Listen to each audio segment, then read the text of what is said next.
So I want to bring you the morning humor today.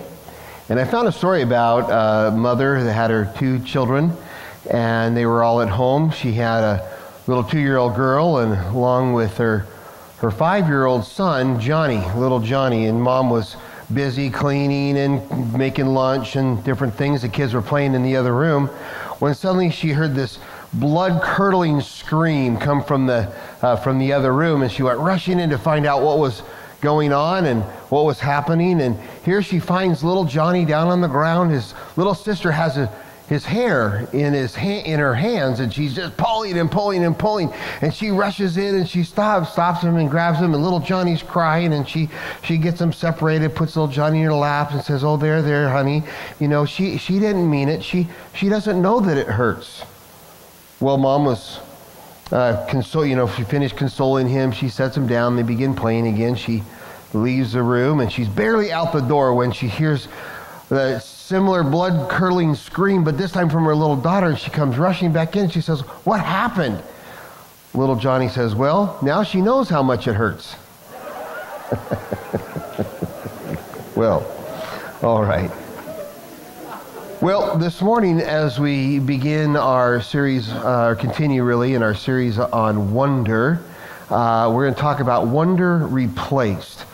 And but before we get into the message, I have been enjoying kind of during the week looking at some science and trying to get my head wrapped around just how big our universe is, and really not just how big our universe is, but really how big our God is that we serve.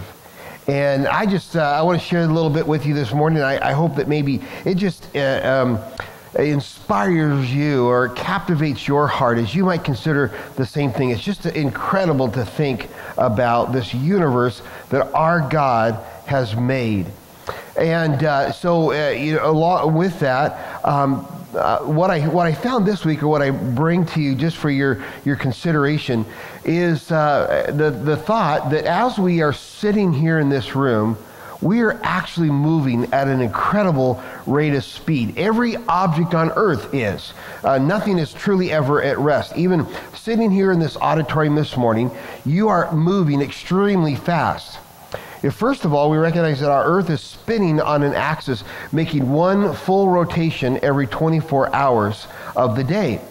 If you're standing on the equator, so we're not quite in the center of the earth, but if you were standing on the equator, you would be moving at 1,000 miles per hour just to make it around the earth in one day. So we're further north, so we're moving a little bit less, but still moving at an incredible rate of speed. Little junior high science here. We're spinning so fast that that we should actually fly right off of our planet. However, God, in His infinite knowledge, also has balanced gravity so perfectly that it holds us to our planet, and we don't even notice the rotations that we're making. Now, additionally, there's at least two more motions that we can factor into our movement.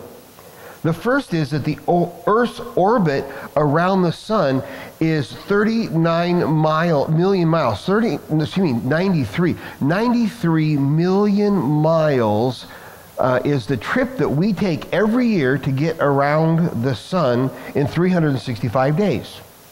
That means that we are hurtling through space at an incredible rate of 67,000 miles per hour. But that's not all. Additionally, our Milky Way galaxy and the spiral arms of various gases, suns, planets, and so forth are rotating on our galaxy's axis. And so our sun and our solar system is traveling with that at an average speed of 515 miles per hour.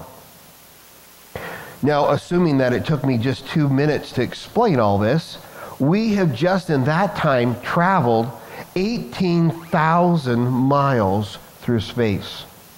Right now. To put that into a little bit of perspective, that is a distance between here and New York 9 times in just these last few moments. It's incredible. What a thought. But to add to that, just one last little piece. If you think about us traveling at the speed of 515,000 miles per hour, now if you eat your vegetables every night, and you can live long enough, diet, exercise, take good care of yourself, and you could live out the 230 million years that it takes to make one trip around our Milky Way at 515,000 miles per hour. Isn't that incredible? I mean, just trying to get a small glimpse, just try to put into something that we can understand how big our galaxy is, how big our universe is. It's incredible to think about it to me. It's just amazing. It's just so awesome.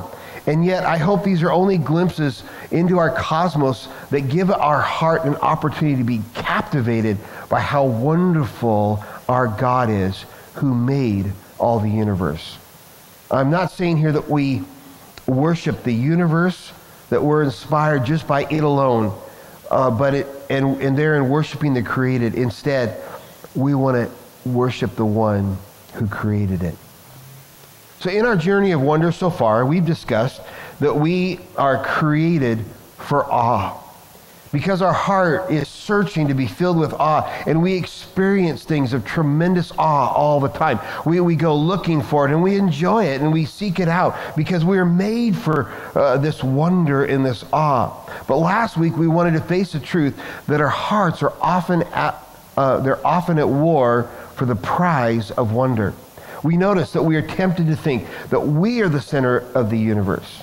And our heart tricks us into believing that we alone can be trusted with the job of filling our hearts with awe.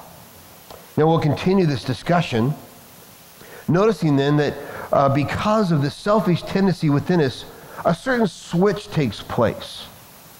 A transfer, if you will. Our wonder for God is replaced with any other wonder that we can find anywhere else. We read a little bit about this the first week in Romans 1 when God said that he gave us over to our sinful desires and we exchanged the glory of the immortal God for created images. It went on to say that we worshiped and served created things rather than the Creator.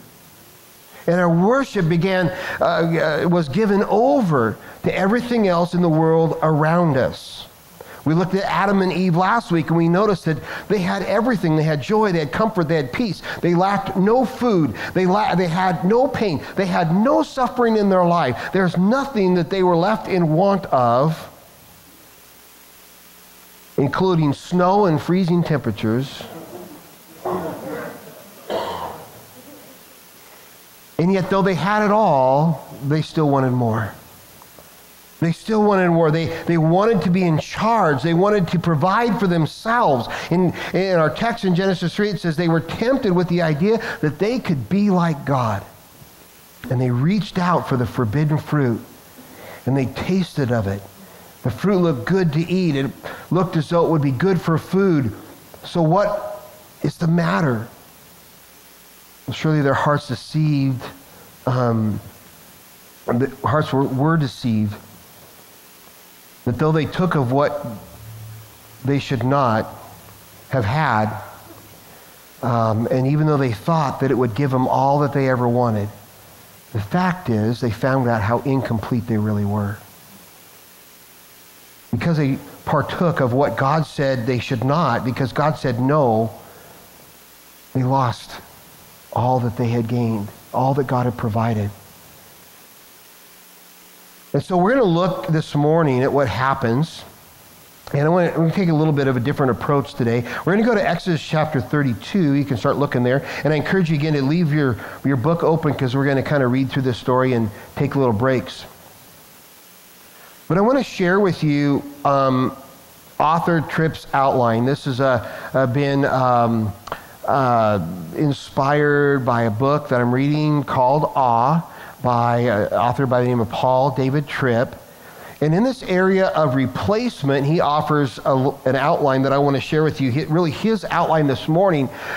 And then I want to match it up against a biblical story. So it's not so much that we're trying to draw this principle out of this story, but you know what I'm finding is as I've been considering this idea of awe, the Bible is coming alive to me in a fresh and brand new way. Every story just has this issue of awe all over it. Everything that goes wrong is a representation of where awe has been replaced with selfishness. Every conversation I'm having, every issue in people's lives, everything, it's like you just see the effects of this everywhere I'm going and everything I'm a part of now. How our awe has gone wrong and the devastating effects of that, just like with Adam and Eve. And so I want us to consider this biblical story in Exodus chapter 32 as we kind of place this outline over the top of it and see how it happens in this particular Old Testament story. And so here's the first point in his outline as we think about awe replacement. When we replace the awe of God with the awe of ourselves, he says, first of all, your emotional life becomes a window into what has captured your awe. Our emotional life begins to declare, if you will. It begins to show. It tells us, it's a clue as to what has really captured our awe. So we'll come back to that in just a moment, but first let's look at a portion of the story this morning in Exodus chapter 32. I'll catch you up on some of this story if maybe you don't know it, or perhaps even if you do. Let's just consider here where we're at. This is a story of Moses leading the Israelites from slavery out of Egypt and over to the promised land that God has provided for them. They're traveling through the wilderness of Egypt, and they've been traveling for just a matter of weeks, and they stop at a place called Mount Sinai. And when they're at Mount Sinai, Moses and Aaron, who's his helper, and some other leaders, they have hiked up the mountain a few times and come down. And this time, Moses is going to go up on the mountain for 40 days and spend that time with the Lord, hearing from God, being with God, receiving the covenant that sets up God as the Father over his new people. As he kind of plucks the Israelites, out of the world and says, you are going to be my chosen ones to show my glory to the rest of the world. And he sets up this covenant and says, I want to be your God and you'll be my people. I will be your father, you will be my children. And he's setting back into relationship what was lost clear back at the garden. But what's interesting is at the very moment that God is establishing this new covenant with the people, they reject him once again. And that's what we're going to read about. In Exodus 24:17, it said that to the Israelites, the glory of the Lord looked like a consuming fire on top of the mountain. And so Moses is ascending the mountain. This cloud of fire comes down upon the mountain, and he disappears. They don't know what's happened to him. I can just imagine the Israelites watching Moses disappearing in the cloud, and now he's been gone for 40 days, and they don't know what's going on. They don't know what's happening. They waited and waited and waited, and now they're experiencing a multitude of emotions. They had been wondering. It had grown into worry. They probably started complaining and grumbling, and now they find themselves in a full-blown panic and decide, we don't know what else to do. Let's go back to Egypt. They were slaves in Egypt for 400 years. They cried out to God to rescue them. God has brought them out in miraculous ways and has literally been with them throughout the journey. And now all they're saying is, let's go back. So look at it, verse 1. When the people saw that Moses was so long in coming down from the mountain, they gathered around Aaron and said, come, make us gods who will go before us. As for this fellow Moses who brought us up out of Egypt, we don't know what has happened to him. We sometimes read the text rather quickly and things become so familiar that we stop to maybe ponder and put ourselves in the footsteps of the people in the story. Because what's really happened here is they have panicked. If they are at the place where they think it is better to go back to slavery in Egypt than it is to stay where they are, imagine the emotions that they are experiencing. They no longer could see the wonder in the miracles of God, the glory in Him and who He is and what He has done, and they become terrified in their situation. They're not in danger. There's no impending threat. They have all that they ever needed still. Though it's been a long time of waiting, they're just camped out. They're just camped out. Just sitting there and interacting and resting and being fed. They have all they need. And yet they're tired of waiting and they grow nervous. And they feel that they don't know how to go on or what it could possibly mean. My little side point, I think God was just letting them sweat this out a little bit right here. I don't know that God really needed 40 days to do what He needed to do. If He could build the entire universe in 7, I don't think He needed 40 days to accomplish His goals with Moses. Except to say, the people needed to be reminded that they were not following Moses, they were following God, the God that Moses served.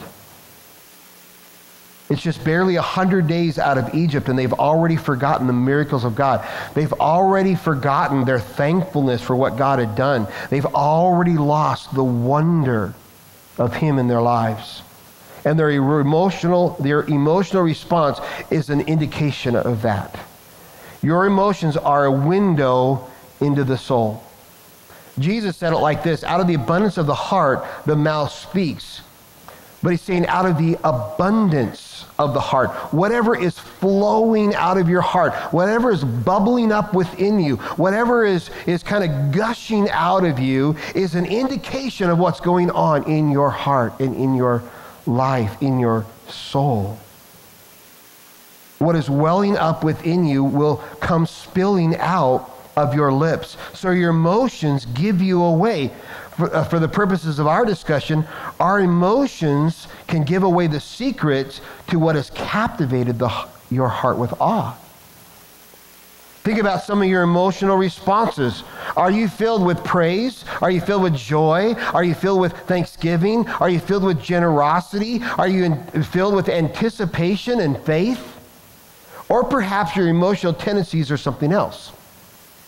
Fear, anger, disgust, disappointment, sadness. What do these emotions tell you about where you have placed your awe? Because in one way or another, it is probably an indication of how your life has gotten away from what you have planned for it. Most of our emotional response is when we start feeling like we are out of control. Think back to the last few times you were angry. How far back do you have to look to remember the times that you were angry? A year? A month? 5 minutes? And think about the things that you have gotten the most angry about in the last little while. And then ask yourself, what were you angry about? Was your anger about kingdom things or personal things? I was in a grocery store parking lot and people had left their shopping carts right in the middle of the thing, and it just sort of drives me crazy. You know that. I told you that before. Okay, no, I'm not kidding. We're not going to go down that road again. In his book on awe, author Tripp writes, "You see it played out in 1,000 ways every day. If you listen, you will discover that the universal language of sinners," this is so good. You need to get this. If you listen, you'll discover that the universal language of sinners in this broken world is complaining. Isn't that so true? I grow weary of the complaining. I'm tired of all the complaining. I'm sick to death of all the complaining. I want to complain a little bit about all the complaining. I'm kind of on a Facebook hiatus, and it's not that I needed to rearrange my schedule, and it's not that I got, I'm not interested anymore, or I've, grown, disconnected or anything like that. I got tired of the complaining. Yeah, right. I don't need that in my life for a while. We did a study on the fruits of the Spirit: love, joy, peace, patience, self-control. One of the most important lessons here is to learn that we do not grow these fruits. They are the evidence of the Holy Spirit growing within us. And so either the Holy Spirit is growing within us and the good fruits of His presence are emerging, or we're still selfish, we're still dissatisfied, we're still on our own life plan, and our emotions give us away. Now, number 2, he says, this is what happens is we replace vertical awe with horizontal awe. That's the replacement that we're talking about. Let's look at how it happens as we continue reading in verse 2. Remember, the people have gathered around Aaron, and it's kind of like they gathered around Aaron, and this is what they said to him. No, this is like an angry mob. These guys they have become incensed with the waiting. They are going out of their minds. They can't take it anymore, and they have insisted that Aaron lead them back to Egypt, and they have laid out an entire plan as to how he will do it. Look at verse 2 then. So Aaron answered them, "Take off the gold earrings that your wives, your sons, and your daughters are wearing, and bring them to me." So all the people took off their earrings and brought them to Aaron. And he took what they handed him and made it into an idol cast in the shape of a calf, fashioned it with a tool. Then they said, "These are your gods, Israel, who brought you up out of Egypt." Now, isn't that amazing? These are your gods, Israel, who brought you up out of Egypt. We think, how could they believe that? Again, if you don't know the whole story, they saw God descend upon the mountain as a cloud of fire, and this incredible presence that he had there. They had traveled with God, literally leading them by a pillar of cloud by day and a pillar of cloud by fire.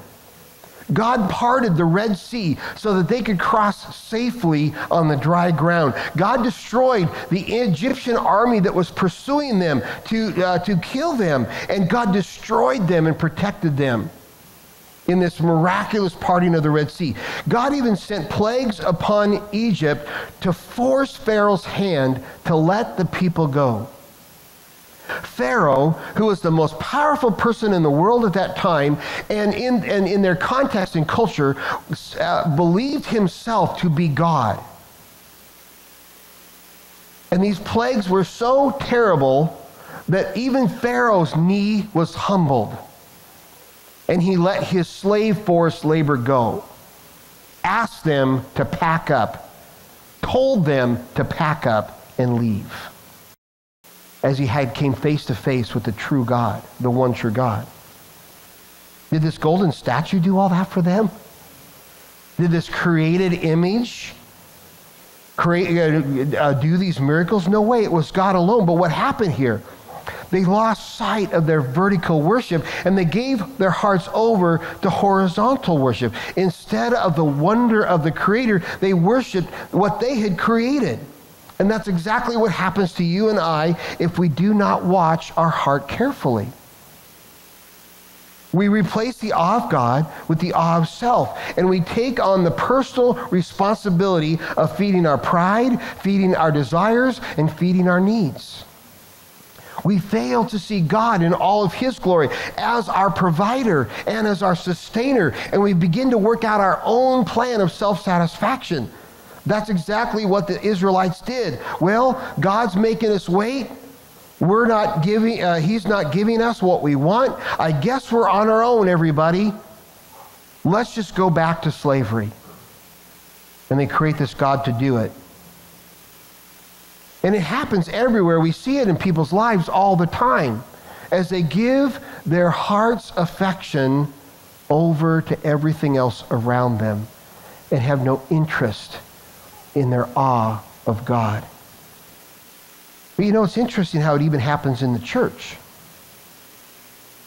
It's happening all around us. Churches in America are dying by the thousands every month. I was reading an article about dying churches written by a guy by the name of Tom S. Rainer. Now, he's the president and CEO of Lifeway Christian Resources. So here's a guy that's kind of got his finger on the pulse of American church life. And he's actually been requested many times to come into churches and help with revitalization and help with strategy and coaching and different things. And of course, in his situation, he has access to all kinds of information about churches and where they're at. And he says that he has noticed that there are 6 common responses amongst all dying churches. And these are the 6. Number 1, they refuse to admit that they're sick. They can't see it. They can't admit it. They won't deal with it. Number 2, they are still waiting for the right pastor to come and rescue them. Their problem is they don't have the right pastor. Number 3, they fail to accept responsibility in what they personally need to do. It's interesting to talk to a dying church. It's always the world's fault. It's all, if the world's gotten so bad. It's all the sin. Hey, if there's no sin in the world, what would they need the church for? Number 4, he says they're not willing to change at all. They won't change. 5, their solutions to their problem are always inwardly focused. You know what we need to do to fix our problem is we need to do a better job of taking care of ourselves. That's what it always is. And then lastly, they always desire to return to the good old days. They can't see themselves ministering within the context of the day. Again, it's kind of that responsibility thing, but they always wish they could go back to whenever the heyday of the church was. If we could just go back to the 80s, if we could just go back to the 60s, if we could just go back to the 50s, back when the church was full, back when there was life, back when things were happening, back when people wanted God. And Mr. Rainer went on to write this. He says, is there hope for these churches? Will these dying congregations indeed die? I've seen God intervene a few times in such situations, but in every case, the church has turned its face back to God and forsaken all of their own preferences, desires, and human-centered traditions. But most dying churches just die. Even in the church. We replace the worship of God with the worship of our way of worshiping. Vertical is placed with horizontal. And it's not about what he wants, it's about what we want. It's not about glory and giving glory and honor to him. It's about giving glory and honor to ourselves. Let's keep reading in verse 5. When Aaron saw this, he built an altar in front of the calf and announced, tomorrow there will be a festival to the Lord. So the next day, the people rose early and sacrificed burnt offerings and presented fellowship offerings. And after they sat down to eat and to drink, they got up to indulge in revelry. Number 3, in our outline, he says that then the horizontal awe becomes obsessive and addictive. Because we replace vertical awe with horizontal awe, and we take on the responsibility of filling our own heart with our own things, our own desires, our selfish wants and needs, what we find is it's never enough. We can't fill ourselves enough. Now, to their credit, the Israelites may not have intentionally seen that or realized that their actions were actually disobedient to the Lord. I hadn't really considered this before. Remember that every one of them has lived in Egypt their entire life. The Israelites had been there 400 years. Every person that's now on this journey had been born and grown only in Egypt, and had only been exposed to Egyptian worship and their gods. And so when they said they were building this calf, this idol, and they're going to have a festival, when I first read that they said they're going to have a festival to the Lord, I thought, well, that's a really interesting way of saying it. I mean, how could they consider that this idol worship was for the Lord? What they were going to do in festival and sacrifice was for the Lord. Well, actually, Moses is up on the mountain for the first, getting the Ten Commandments, although they had been exposed to this before. But he's getting the Ten Commandments, and this covenant is being established. So it was, but yet in their practice, in their life, in their the way they experienced even worship, it was idol worship, and having many gods was all that they'd ever known. So this was just adding a new god to what they'd already thought. Polytheistic worship was completely normal to them. It was as normal to them as monotheistic worship is to us. The problem is obviously it's not an act of true worship. That's the reality of it. And so what happened is they take worship back into control of their own lives, to do it their own way, what they had known. And they were not waiting for God any longer. So they and their commanders are going to take matters into their own hands. They start by making an altar. Then they pray to the Lord. They make sacrifice to the Lord. They make burnt offerings and give fellowship offerings to the Lord.